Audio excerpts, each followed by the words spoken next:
kipi kinaendelea kunako uwanja wa mazoezi, na pengine kumekuwa na maswali pia juu ya mchezaji wenu Mohamed Bajabil ambaye hajaonekana kwenye michezo ya kiushindani. Nini majibu yenu kama uongozi wa klabu ya soka Simba, tukianzia na kikosi kwa ujumla hivi sasa kinachofanyika katika uwanja wa mazoezi? Ahmed Ali. Ya, mambo yanazidi kunoga. Juzi tumecheza mechi ya kirafiki dhidi ya Al Hilal, ilikuwa ni kipimo chake cha kwanza, lakini ilikuwa ni mechi ya mwalimu kuangalia ina wachezaji wa aina gani physically. Ndio maana ukiangalia ni mechi ambayo ni training match, unaweza kaita hivyo, ambayo wanacheza wachezaji wote, mnacheza kwa dakika nyingi zaidi ili mwalimu ajue anaanzia wapi kazi yake. Kwa hiyo amecheza hiyo mechi na Al Hilal Omdurman, ameshapata taswira wapi aanzie kazi yake, na atacheza tena mechi nyingine ya kirafiki dhidi ya Al Hilal hao. Hapo sasa anaanza kuinject, anaanza kupandikiza mbegu zake za kiufundi kuelekea katika mechi yetu ya tarehe 19.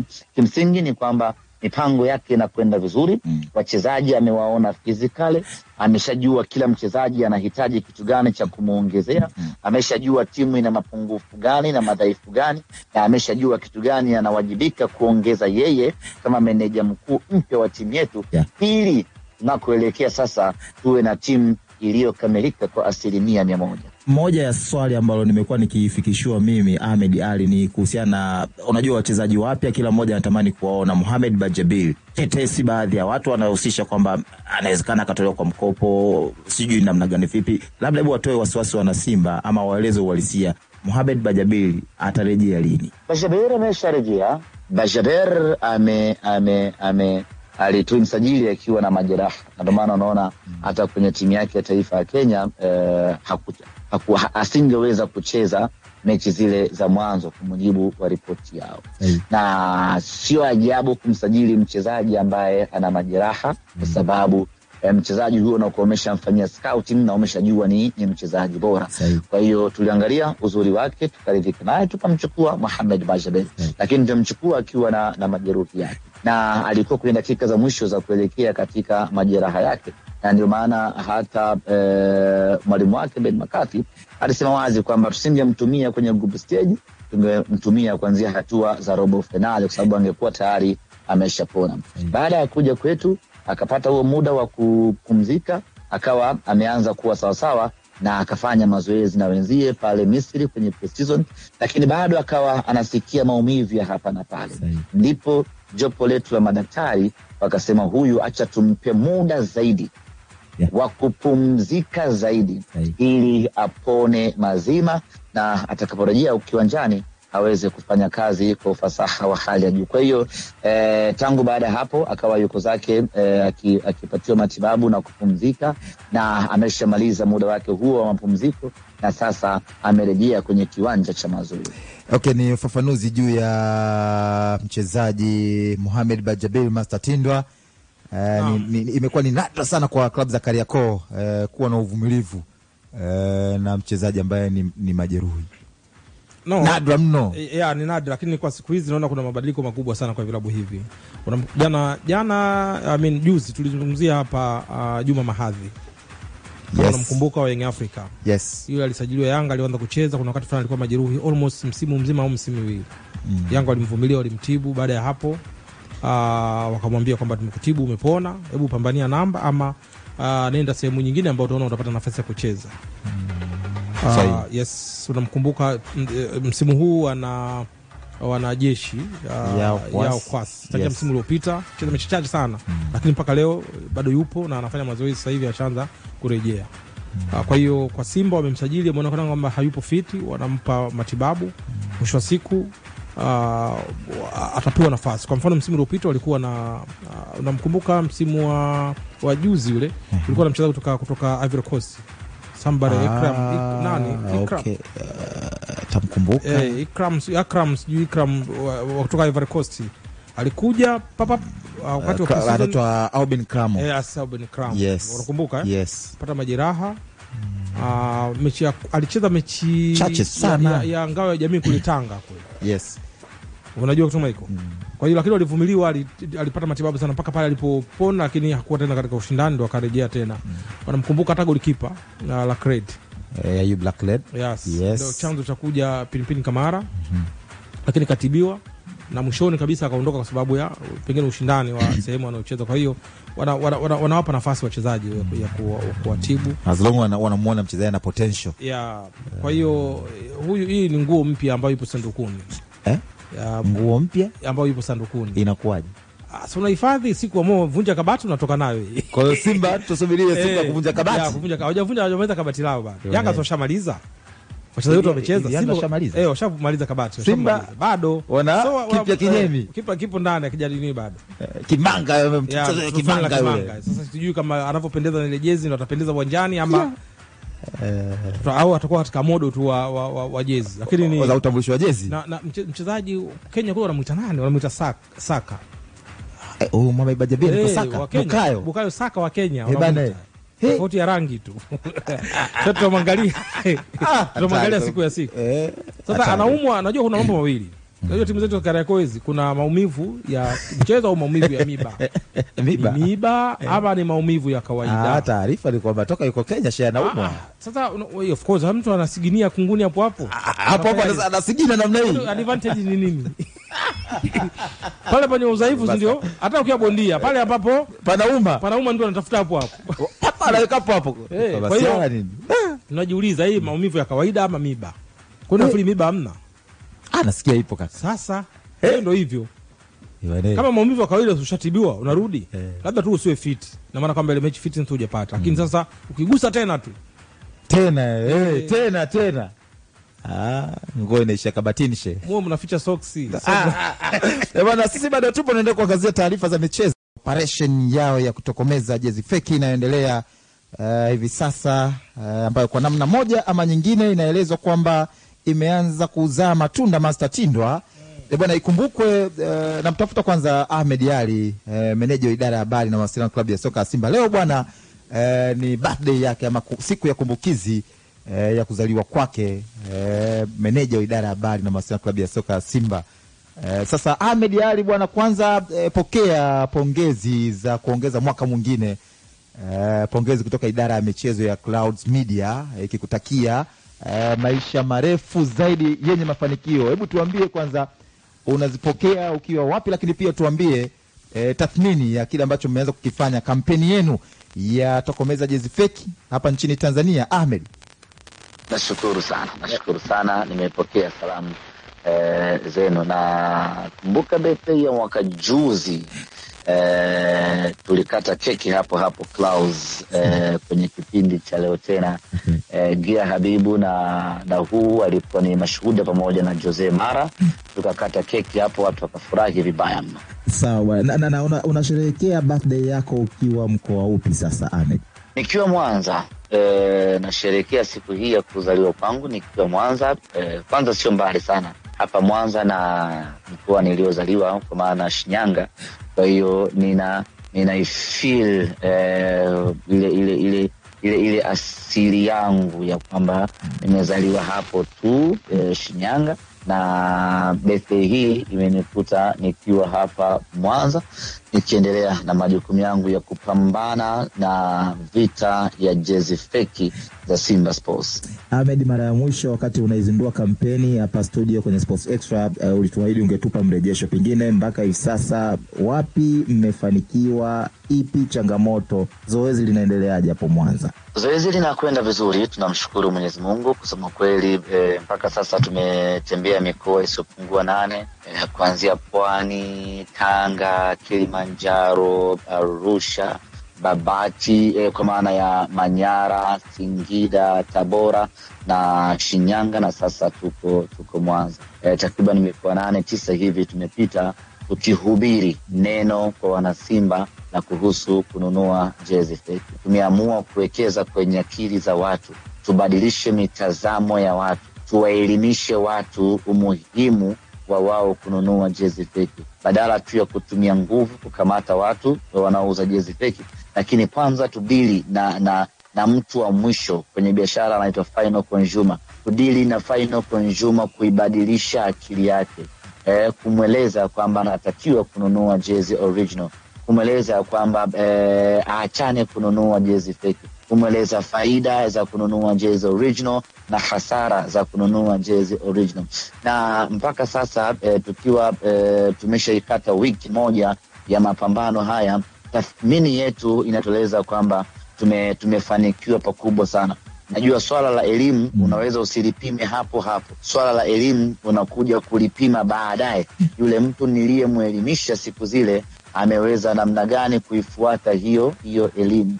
Kwa hiyo tumewapa hiyo elimu watu wa Pwani, tumewapa elimu watu wa Tanga, tumewapa elimu watu wa Kilimanjaro, watu wa Arusha, watu wa Singida. Wote hawa tumewapa elimu. Tunategemea sasa baada ya kuwapa elimu hii tuje tuone imezaa matunda kwa namna gani. Tunakopita watu wanaonekana kufarijika kwa sababu hawajawahi kusikia ukweli ya kwamba kwa wao kununua jezi original wanaichangia moja kwa moja club. Unajua kuna wengine wanahisi kwamba hii jezi ni ya Jeruti, kwa hiyo nisiponunua mimi namuumiza Jeruti. Uhalisia ni kwamba hii jezi ni ya Simba Sports Club. Sasa tunapita, tunawaeleza, tunawaambia na tukiona jezi feki tunaonyesha kwamba bana hii ni feki, acha kuvaa. Lakini ukiachilia mbali sisi tu kuwapa watu elimu, lakini tunajaribu vile vile kupokea maoni kutoka kwao.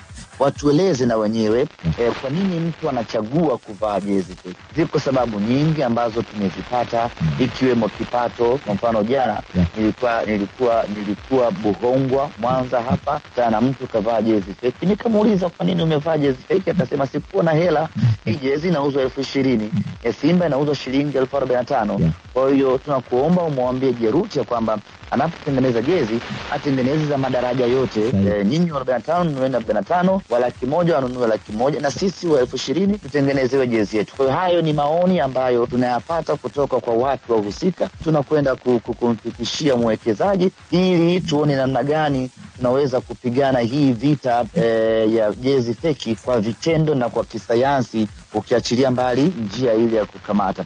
Lakini yapo maeneo mengine ambayo jezi kufika ni changamoto. Tunapita maeneo ya Kateshi huko, maeneo ya Manyara, Babati huko, ni changamoto jezi kufika. Kwa hiyo tunakwenda kurejesha mrejesho kwamba namna gani tutatanua wigo wetu wa kuwafikishia wanajezi Simba tena kwa haraka, kwa sababu haya maeneo ambayo sisi hatufiki ndiyo maharamia wanafika kwa haraka na kuwateka watu wetu wanawauzia jezi feki. Kwa hiyo tumekuwa na mafanikio makubwa, kwa maana ya kwamba sisi tumejua kwa nini hili zoezi linakuwa gumu la ununuzi wa jezi feki, lakini vile vile watu wamepata kufahamu ya kwamba wanawajibika kununua jezi original za klabu yao, kwa sababu ni mchango wa moja kwa moja kwenye maendeleo ya klabu yao. Okay, Ahmed, kabla tujaendelea na mazungumzo yetu juu ya kikosi chenu, hebu shikilia hapo.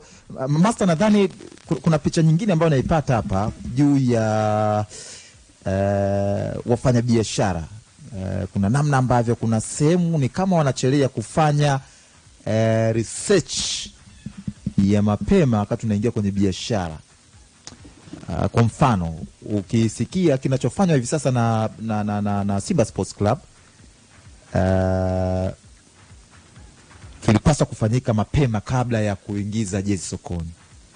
Kwa mfano, mrejesho wanaopata hivi sasa juu ya kipato, kuna baadhi wanapendekeza kwamba jezi zingekuwa zinatolewa kwa madaraja, kwa sababu si kila mmoja anaweza kununua jezi ya 100,000 au ya shilingi 45,000, na tunajua vipato vinatofautiana. Kwa hiyo ni funzo. Simba na wapongeza kwanza, kwa sababu wameshtuka kabla mambo hayajaanza kuwa mabaya zaidi. Wanapata mrejesho baada ya kuona mbona tunasukuma ikete alafu ni kama inaishia njiani. Majibu wanayopata hivi sasa, iwapo wangefanya research mapema, maybe leo tungekuwa tunazungumza vitu vya tofauti kabisa. Na hiyo ni somo kwa klabu zote ambazo zinatengeneza bidhaa kwa ajili ya kupeleka sokoni. Lakini wakati wanatambulisha jezi, so walikuwa wanatamba hapa, jezi yetu sisi lazima uscan unapata nini? Kwani hizo fake zinaskaniwa na nini? Ninazungumzia issue ya kwanza hilo la kwanza. Yaani walisema wao wameweka scanner.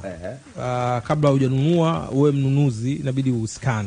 Kama huna scanner unamwambia huyo baya mniskanie nione original ama fake. Hilo alifanyiki, si ndio? Ilikuwa tambo hapa, jezi yetu si ya kuscan, jezi yenu ni sisi hiyo nini imetoka KTM hiyo. haina kuskani, silikuwa hivyo. Hilo la kwanza. Lakini la pili, wadau wamesema sahihi kabisa kwamba vipato vinatofautiana. Unajua hata ukienda na dukani unakuta mfano jeans zina bei tofauti. Kabisa. Kuna jeans kama hiyo hata simu za mkononi. Ya kwangu umeiona master. Kuna ya kwako shilingi 18. Leo tu hiyo 10 haijafika. 50 kaka. Sasa mimi ya kwangu hii ya 320. Basta. Hii ndio jeans yangu 320. Inategemea umenunulia wapi. Popote pale. Lakini hiyo. Nafikiri nini ng'ombe anaweza akakonda akafikia makamu ya mbuzi. Hata akonde vipi afikii. Ninachomaanisha kwamba kuweka madaraja. Hata jezi za wenzetu mbele wanatengeneza accordingly. Hata bidhaa kutoka China. Tunalalamika hapa, lakini China nao wanatengeneza bidhaa. Unataka nini? Unataka ya aina gani na ya nini gani? Kila mbuzi anakula kwa urefu ya kamba yake. Ninachomaanisha ni kwamba kuna bidhaa wanatengeneza purposely wanapeleka Europe. Yes. Kuna bidhaa wanapeleka Amerika. Kuna bidhaa wanapeleka Afrika. Kuna bidhaa zinapelekwa hivyo. Na wanafanya hivi kwa sababu kuna madaraja na kuna uwezo wa, ukisema wewe ununue kwa mfano hata gari hizi hapa 0 km, kwa nini hatununui? Unajua hizi gari unazoona hizi zinatamba, si mimi na Crown zina nini, ukiangalia mwaka 2005 2006 2000 ngapi, unajua kama 0 km ununui sahihi, lakini watu 0 km wananunua mpaka fashion hiyo inapita. Kwa hiyo hata hizi jezi wange category kwa kuna hizi kiasi hiki kutokana na material ambayo unatengenezea. Kwa hiyo mimi nataka material iliyo bora, nitatafuta kile, lakini zote zinatengenezwa na club au mtengenezaji ni huyo mmoja. Kwa hiyo hii tunakataa wale ambao wanauza kwa njia ya panya, hilo la kwanza. Lakini lingine unajua ukiona biashara yoyote, unajua biashara hizi zina mianya mingi sana. Unaelewa kusema hiko? Biashara zina mianya mingi sana. Sahihi. Vitu vingine tunashindwa kuvisema tu hewani hapa kwa sababu ya ulikuwepo. Unajua ulikuwepo au ndio tusaidie. Ndio. Unaitwa tena. Lakini wengine utaona kitu hiki ni fake. Kumbe vinasambaza vyote vinasambazwa na mtu huyo mmoja. Anachezesha yeye mwenyewe. Originals vinalipiwa ushuru, vinapata process. Bwana. Unaelewa kutoka hiko? Na baada kuangalia navyo hivi. Original vinalipiwa kila kitu ushuru, kila kitu vinalipiwa hivi. Hivi vinavyofanana fake hivi sio vinapita hata kwa njia ya panya. Kwa hiyo vote vinaweza vikaingizwa sokoni na mtu huyo mmoja. Simaanishi kama Simba wameingiza au fulani wameingiza, hapana. Lakini hilo liangaliwe kwamba na huyo anapiga kelele kuna jezi fake. Kuna sidi kuna bidhaa gani fake? Kumbe zote zimeingizwa huku, zimeingizwa kwa njia ya kutolipa nini, huku zimeingizwa. Unaelewa kutoka hiko? Nakusoma. Hilo nalo pia liangaliwe kwa jicho la tatu. Lakini mwisho wa siku mfano Young Africa walikamata jezi. Sio kamata jezi, shehena la jezi huko wapi? Maeneo ya Keko viwandani. Yes. Ililishia wapi lile? Ndio unanishtua sasa hivi unajua. Ile ilishia wapi? Nani aliingiza, ilipitia wapi mpaka ikafika pale? Na nani mmiliki? Bwana hiyo kete umeisukuma vizuri. Nani alikamata red handed, tukaona kwenye mitandao makamera nini wakaita wakaona kweli shehena ya majezi. Na sio jezi za Yanga peke yake, na jezi zingine. Na hii athari yake inakuwa kubwa, jezi za timu ya taifa, jezi za Simba, jezi za Azam, jezi zote ambazo zinakwenda sokoni zinauzika, watu wanafanya hivi. Lakini sasa zinapita wapi hizi jezi? Zinabeba mgongoni, zinapita kwa siri, zitapita wapi hizi jezi? Sinimuuliza Ahmed Ali hapa. Bwana, ugumu wa kudhibiti jezi fake uko wapi? Alijibu nini? Unajua mlaji mimi naishi Uswahilini. Kuna nini kule maduka yanaita hati punguzo. Unajua Uswahilini kwetu hati punguzo. Yaani hapa kwa mfano mchele unauza mchele 2200. Yeye anauza mchele 2400. Kuna 100 tu inapungua. Lakini angalia paka 2400 wanavyojaa kwa kununua ule mchele. Sahihi. Mzunguko wa mchele unakuwa faster kwa sababu shilingi 100. Kumbe huyu ananunua mchele hapa anapata 100, yani kuna kilo ya nyama. Hapa anauza nyama shilingi 12,000.